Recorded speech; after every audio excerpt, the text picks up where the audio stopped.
वो कहते हैं कि आधा अधूरा मंदिर का प्राण प्रतिष्ठा। नहीं, ऐसा नहीं है, बिल्कुल अशास्त्रीय नहीं। 75वां जन्मदिन आप मनाए अभी, हमको लगता नहीं कि भगवान इससे अच्छा तोहफा कोनो साल दिए होंगे। इस साल तो सीधे रामलला प्राण प्रतिष्ठा होने वाली जन्मदिन के बाद। सही बात है, इसीलिए इस बार मैं बहुत प्रसन्न भी हूँ और ऐसा उत्सव भी आपने कभी नहीं देखा होगा। अच्छा महाराज जी, थोड़ा प्राण प्रतिष्ठा समझा दीजिए दर्शकों को, बहुत लोग जानते प्राण हैं। प्रतिष्ठा में और सामान्य कुछ ऐसे विग्रह हैं जिनकी प्राण प्रतिष्ठा नहीं करनी पड़ती। हमने 441 प्रमाण दिए थे जी, और उत्खनन करने पर 437 प्रमाण सत्य निकले थे। 4 धूमिल थे, वो भी मेरे पक्ष में आए। आपने हनुमान चालीसा की कुछ चौपाइयों को भी संशोधित किया अभी। संशोधन नहीं किया, संपादित किया। पुरानी प्रतियों में जो था वही मैंने कहा। तो राम हनुमान चालीसा में भी मैंने जी 4 बहुत बड़े अपराध किए थे। शिवसेना के एक नेता है संजय राउत, वो कल कह दिए कि मंदिर वहां नहीं बन रहा है, 3 किलोमीटर दूर बन रहा है। नहीं, वो मूर्ख है। दिल्ली में मेरा पांडाल जलाया गया मुझे मार डालने के लिए। मेरा चांदी का सिंहासन जल गया। राम भक्तों निहत्थे राम भक्तों पर मुलायम सिंह ने गोली चलवाई। जी पूरी अयोध्या हाहाकार कर उठी। सरयू माँ का श्वेत जल लाल हो गया। पुलिस ने मेरी इस शारीरिक असमर्थता की भी परवाह नहीं की और डंडे चला दिया। आपके हाथ पे चोट भी आ गई थी, कहीं यही हाथ था? यही अरे भगवान। देखो, ये टेढ़ी हो गई ना। हाँ हाँ ये देख लो जी यहाँ टेढ़ी हो गई। जी जी जी यहाँ डंडा पड़ा। ये 11 जुलाई 2003 से 19 जुलाई 2003 तक मेरी गवाही चली थी लखनऊ खंडपीठ में। एक एक अपने उत्तर में विपक्षियों के 50-50 प्रश्नों के उत्तर समाप्त किए जी। और 7 दिन में उसी प्रकार निचोड़ के रख दिया जैसे कोई नींबू निचोड़ देता है। अरे हमने नहीं देखा है, आप बताइए कि हमारे प्रभु राम कैसे लगते हैं? आप सीन वैसा सौंदर्य तो इतना कोमल शरीर की लगता छूने से कहीं कहीं उनका उनका त्वचा निकल न जाए। लोग कहते हैं कि आपके बड़े अच्छे मित्र हैं मोदी जी, अभी मुलाकात भी किए थे आपके, फिर आने वाले हैं मिलने आपसे। 1988 से हम दोनों की मतलब जब जब जब आडवाणी जी की रथ यात्रा हुई थी ना जी उसी समय। श्री कृष्ण की लीला केवल श्रवणीय है, सुनी जा सकती है। जी और राम जी की लीला श्रवणीय भी है, अनुकरणीय भी है। माता पिता गुरु सबके प्रति कैसा राम जी का व्यवहार है, वह व्यवहार यदि हम अपना ले तो हम महामानव बन सकते हैं। जय श्री राम।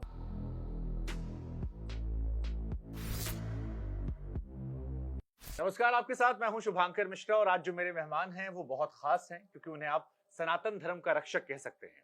एक ऐसे व्यक्ति हैं जो अपने आप में चमत्कार हैं, ईश्वरीय ताकत का आपको एहसास कराते हैं और मेरा सौभाग्य है कि आज मुझे जगत गुरु स्वामी रामभद्राचार्य जी महाराज साहब बैठने का मौका मिल रहा है, जो रिश्ते में मेरे पटीदार भी हैं, तो इस बात को लेकर मैं और ज्यादा प्रसन्न हूँ। मैं पटीदार नहीं, रिश्ते में आपके परिवार का हूँ। हाँ, मेरे परिवार के, मेरे बड़े हैं, मेरे बुजुर्ग आप हैं। लेकिन महाराज जी 75वां जन्मदिन आप मनाए अभी, हमको लगता नहीं कि भगवान इससे अच्छा तोहफा कोनो साल दिए होंगे। इस साल तो सीधे रामलला प्राण प्रतिष्ठा होने वाली जन्मदिन के बाद। सही बात है, इसीलिए इस बार मैं बहुत प्रसन्न भी हूँ और ऐसा उत्सव भी आपने कभी नहीं देखा होगा। जी, तो कितना बड़ा यात्रा रही, क्योंकि हमने सुना कि आप एक जमाने में जेल गए, लाठी वाठी आपको पड़ी और आपके हाथ पे चोट भी आ गई थी, कहीं यही हाथ था? यही अरे भगवान। देखो, ये टेढ़ी हो गई ना। हाँ हाँ ये देख लो जी यहाँ टेढ़ी हो गई। जी जी जी। यहाँ डंडा पड़ा। यही 80 के दशक में, 90 के दशक में। 90 के दशक में। तो हम चाहते थोड़ा उस यात्रा के बारे में आप बताएं, क्योंकि देश जानना चाहता है आपको, सुनना चाहता है आपको। 1984 में आंदोलन प्रारंभ हुआ। उस समय रामचंद्र दास परमहंस, अवैधनाथ, महंत अवैधनाथ, नृत्य गोपाल दास, मैं स्वयं, अशोक सिंघल जी, इन्हीं गिने लोगों ने मिलकर के इसको प्रारंभ किया था जी। आज सब लोग आ गए हैं, हमने किया, पर ये स्थिति ये थी। और इसके बाद हमने गांव में ईंट की पूजा करवाई जी। 1988 में जब राजीव की सरकार गिरी, 88 में कि 90 में, 1990 में। जी जी तो उस समय राम भक्तों, निहत्थे राम भक्तों पर मुलायम सिंह ने गोली चलवाई। जी पूरी अयोध्या हाहाकार कर उठी और सरयू माँ का श्वेत जल लाल हो गया। वो भी दिन हमने देखा है। और 6 दिसंबर 1992 को हम लोगों ने वह कलंकित ढांचा ढहा दिया सरयू जी में। मुकदमा चला, जी मैं स्वयं जेल गया, डंडे खाए, नजरबंद तक हुए। जी अब सोचिए कि पुलिस ने मेरी इस शारीरिक असमर्थता की भी परवाह नहीं की और डंडे चला दिया। तो मेरी दाहिनी कलाई टूट गई। आप देखिए, देख पा रहे होंगे और कैमरे में भी देख सकते हैं। जी जी जी वीपी सिंह की सरकार, नहीं, नरसिम्हा राव की। नरसिम्हा राव सरकार। हाँ इसके बाद दिल्ली में मेरा पांडाल जलाया गया मुझे मार डालने के लिए। मेरा चांदी का सिंहासन जल गया, पांडाल जल गया। मेरी कथा चल रही थी दिल्ली में, पर मैं तो अन्यत्र सहन कर रहा था।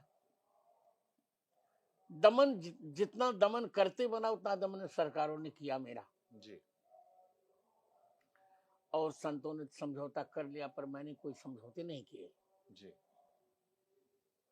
और 2003 में जब शास्त्रीय गवाही का प्रश्न आया तो सभी शंकराचार्य मुकर गए, सभी मठाधीश मुकर गए यहाँ के।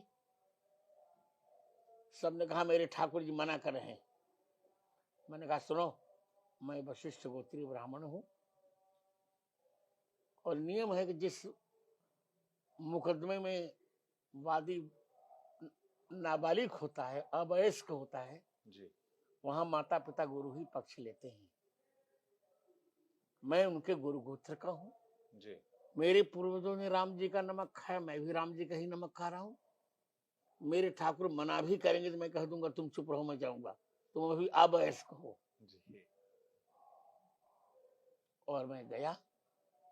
11 जुलाई 2003 से 19 जुलाई 2003 तक मेरी गवाही चली थी लखनऊ खंडपीठ में। जी जब मेरी गवाही होती थी तो 300 वकील थे वहां। सारे अब लोग अपना मुकदमा छोड़कर हमारे ही हाल में बैठ जाते थे मेरी गवाही, मेरा बयान सुनने के लिए कि मैं कह क्या रहा हूं जी और विपक्ष पूछ क्या रहा है। विपक्ष ने मेरी हत्या के लिए जी या मुझे असंतुलित करने के लिए या मुझे चुप करने के लिए, मुझे पता है $45,000 दिया था उस जमाने उस समय, जी पर सब कुछ असफल हुआ।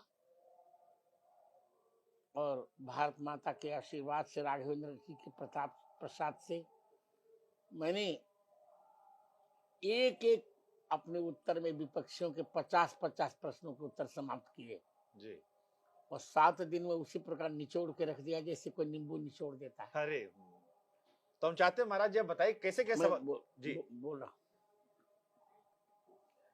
पूरे प्रश्न तो नहीं बता पाऊंगा, जी वो तो छपा है, न्यायालय से ले लीजिएगा, 100 पृष्ठों में है। जी 2-3 बातें जो बहुत ही रोचक है वो बता रहा हूं। विपक्षी वकील ने पूछा, जलानी थे उस समय, कि रामचरितमानस में राम जन्मभूमि का कहां प्रसंग है। जी तो मैंने बताया कि रामचरितमानस के बालकांड उत्तरकांड के चौथे दोहे की 5वीं पंक्ति में प्रकरण है, जन्मभूमि मम पुरी सुहावनी, उत्तर विदिश वह सरजू पावन। पुरी शब्द में सप्तमी है, जी अर्थात मेरी पूरी अयोध्या में जो मेरी जन्मभूमि है उसके उत्तर दिशा में सरयू जी बहती हैं। जी और स्कंद पुराण में तो यहाँ तक है कि 300 धनुष की दूरी पर सरयू बहती हैं। और जब नापा गया तो वही निकला राम जन्मभूमि के मंदिर से 300 धनुष की दूरी पर ही सरयू बह रही थी। अब थोड़ी परिवर्तित की है, पर वहां सरयू की धारा के स्रोत हैं आज भी। जी। हमने 441 प्रमाण दिए थे जी। और उत्खनन करने पर 437 प्रमाण सत्य निकले थे। 4 धूमिल थे, वो भी मेरे पक्ष में आए। क्या बात है महाराज। उन्होंने यहां तक पूछा कि तुलसीदास जी ने और कुछ कहा है? मैंने कहा देखो, तुलसीदास जी मस्जिद नहीं मानते थे, वो राम जन्मभूमि का स्थान ही मानते थे। इसे कवितावली के उत्तरकांड में 96 छंद में कहा, मांग के खइबो मसीत को सोइबो। मांग के खा लेते थे और विश्राम करने के जो इनकी मस्जिद थी वही राम जन्मभूमि स्थान मानकर तुलसीदास जी सो जाते थे। और तुलसी दोहा शतक एक उनका ग्रंथ है जी। उसमें स्पष्ट लिखा है, राम जन्म जन्म मही मंदिर ही तोरी मसीत बनाए, बहु हिंदुन जवन निहती तुलसी की निहाय। उन्होंने फिर पूछा कि वेद में कोई प्रमाण है? मैंने कहा वेद में चारों वेद राम जी के गुण गाते हैं, पर स्पष्ट रूप में अथर्ववेद के 10वें कांड के 31वें अनुवाक के जी। द्वितीय मंत्र में प्रमाण है, अष्टाचक्रा नवद्वारा देवानां पूर्वयोध्या यस्याम हिरण्मयः कोशः स्वर्गो ज्योतिषावृतः। 8 चक्रों वाली 9 द्वारों वाली देवताओं की वह पूरी अयोध्या है, जिसमें एक मंडप के आकार का स्वर्ण भवन है जी। सोने का महल है। उसमें स्वर्ग से 34 पुंज से युक्त एक महापुरुष प्रकट हुआ। ये वेद का वाक्य। तब मुस्लिम जज जो थे उन्होंने कहा, sir you are divine power. जी। जी। और वही मेरा वक्तव्य सुप्रीम कोर्ट में भी आया। जी। 8 नवंबर 2019 को जब निर्णय देने का निर्णय आया तो अशोक भूषण ने कहा, चीफ जस्टिस सर एक बार जगत गुरु जी का बयान पढ़ लिया जाए। जी। पढ़ने के बाद 9 नवंबर 2019 को हमारे पक्ष में निर्णय आ गया। जी। और अब मंदिर भी बन रहा है, भूमि पूजन में भी मैं था जी। और मंदिर की प्राण प्रतिष्ठा में मुझे निमंत्रण है, मैं रहूंगा। जी। तब कोई नहीं, तब जितने ट्रस्टी अभी हैं जी। कोई उस समय नहीं था। जी। चाहे गोविंद देव गिरी हो चाहे कोई भी हो, ये तो आप सब बन गए ट्रस्टी, जबकि मैं ट्रस्टी भी नहीं हूं, मुझे आवश्यकता भी नहीं है। जी। मुझे तो रामलला का गर्भगृह में प्रवेश चाहिए था, वो हो रहा है। और मैं उतना ही प्रसन्न हूँ जितना कि वनवास से लौटने पर राम जी के प्रति अयोध्या वासियों में प्रसन्नता थी, उतना ही मैं प्रसन्न हूँ। जय श्री राम। महाराज जी, अब इस बीच में बहुत सारे शंकराचार्य लोग जो हैं बहुत कुछ टीवी बोलते हैं दिन रात, आप तक भी खबर पहुंचती होगी। मुझे सब कुछ पता है जी। तो क्या जवाब देंगे आप उन लोग को? उनको क्या, जो वो हमसे पूछे तो मैं जवाब दूं, मैं तो जवाब देने को तैयार हूँ। जी। वो कहते हैं कि आधा अधूरा मंदिर का प्राण प्रतिष्ठा। नहीं, ऐसा नहीं है। गर्भगृह मुख्य था जी। गर्भगृह में राम जी को पधराना शास्त्र संगत है जी। बिल्कुल अशास्त्रीय नहीं जी। वो क्या बोलेंगे?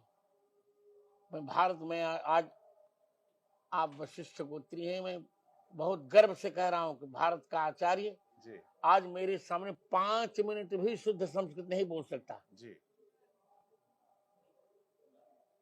तो जो कुछ हो रहा है शास्त्रीय है। जी। और 22 जनवरी 12:29 अपराह्न 12:29 पर त्रेता की छाया कलयुग पर आएगी। जी।